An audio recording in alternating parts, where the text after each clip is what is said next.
Let's talk about Daredevil Born Again. Crazy, man. Crazy. The showrunner for this show has been out saying some things on the internet. And some of these things are pissing off some Marvel fans. Go figure. So let's go over this article here, and then we'll continue to break it all down for you. By the way, SFX, this is a Games Radar thing, but it is also sci-fi, I believe, or SFX. Daredevil Born Again will fix the showrunner's big issue with the Netflix series. At its worst, it was two characters in a room talking about what a hero is. Uh-oh, are you already triggered? Exclusive. Dario Scardapan tells SFX magazine about the changes in tone with the new Disney Plus show. Daredevil Born Again showrunner Dario Scardapan says the upcoming Marvel series will have some big differences from the original Netflix show.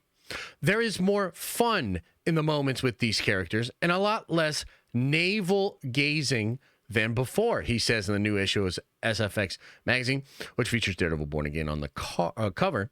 The earlier show, at its best, was fantastic. At its worst, it was two characters in a room talking about what a hero is. I felt that had been done.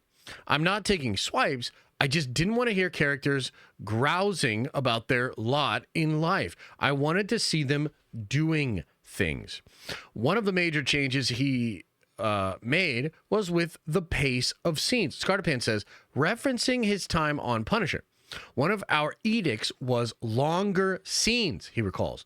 You had these long 5-page scenes of characters hashing it out in order to make space between these massive action sequences. The way stuff has evolved since then, we're able to do big action sequences at a lot more pace. That's kind of interesting. Again, I'll hold my comments. We're almost done. I really feel that Netflix's Daredevil, which I know in my blood was much more noir, and this show is much more New York crime story, he continues. It has elements of The Sopranos and Kings of New York. There's a feeling for those classic 90s crime tales. It has a pace and a scope that, for a lot of reasons, Netflix wasn't able to do. They were very dark cinematically, not necessarily story-wise, although there were some dark elements. We're much darker. Okay, so those are some wild comments, I'll be real. And one of the things that people get upset about with these comments is him sort of disparaging the old Netflix series. It's kind of weird. This is maybe the first time we've heard anybody involved in the show trying to make a distinction between the old Netflix stuff and the new Marvel version of the show. I think in large part that was because it seems like the strategy for Marvel was to try to latch on to the DNA of the Netflix show as much as possible. And I think the thing that's kind of unsaid here, but should be obvious to any of us that actually follow this stuff, the obvious thing is he's talking about the new version of the show. He wasn't even a part of the original MCU Daredevil show because they didn't even have a showrunner. Again, we've talked about this at great length, right? They didn't even have a showrunner. So the version of the show that was predating this one was wildly different than the Netflix show in some really bad ways. This version of the show is much closer to the Netflix show. But what he is saying here is trying to draw a distinction between the old Netflix show and the new version of the show. Now, I got to tell you, I am currently rewatching Daredevil right now. I'm just about through the first season, trying to get into the second season. I think I will have all 3 seasons done before the new show comes out, okay? But I'm going to tell you something. A lot of fans were really mad and were saying, you know, we're cooked, or, oh, man, it's Jover. Like, this guy doesn't get it. Some of the talking scenes are some of the best scenes from the old show. I'm going to be honest with you. This guy's right. I love the old Netflix show. Particular episodes really stand out, and they're absolutely incredible. But he's right, dude. There's a lot of motherfuckers talking in that old Daredevil show. And a lot of that dialogue, not super great. Not super interesting. I think that the vibe, like the Netflix show does so much right.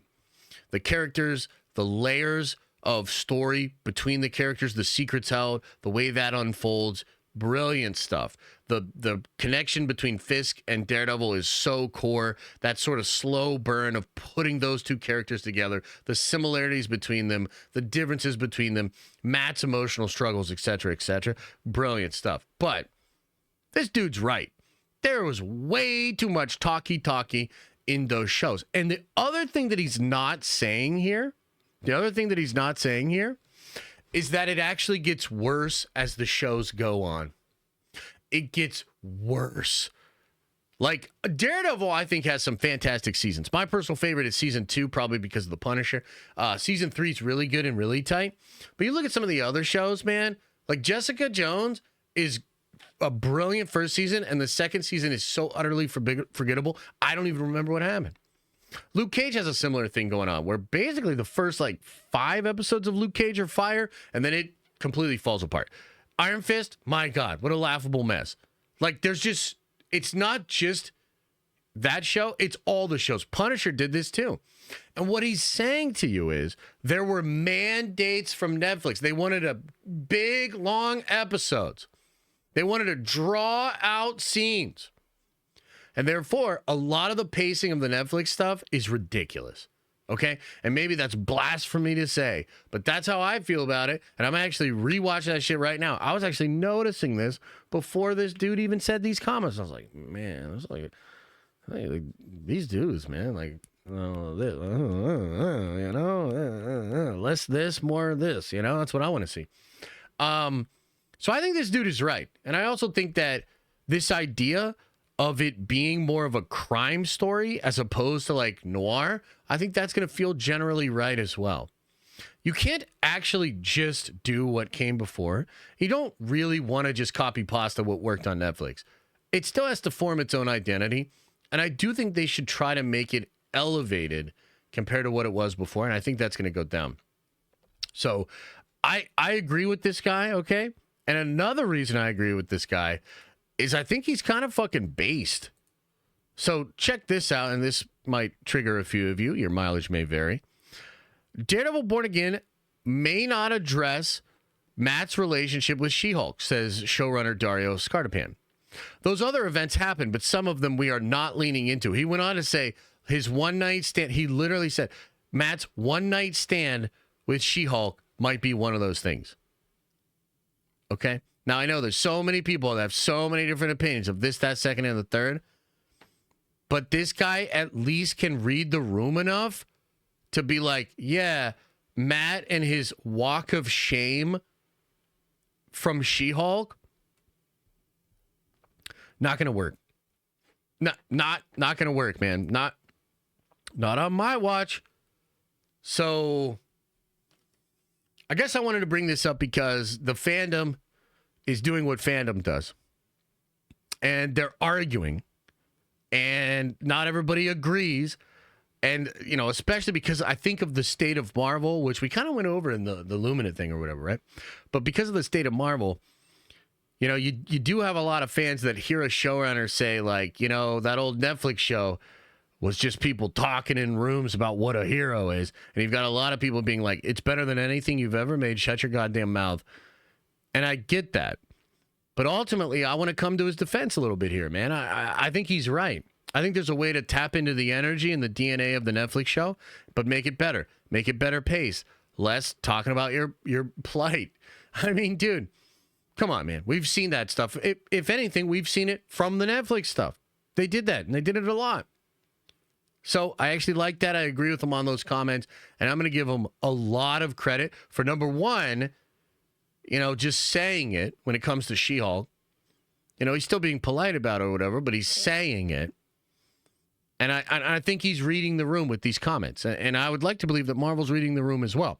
I mean, She-Hulk was recently taken off of the Disney banner on Disney Plus. And this is one of those things where, yeah, man, maybe certain people really like that show. That's fine. I saw some of the people that worked on the show, talking about this on social media. And do I feel bad for them? Sure, But ultimately, the She-Hulk show was a big slap in the face to the fandom. And I think it was I just think it was such a bad, it was a very bad vibe at maybe the worst time ever.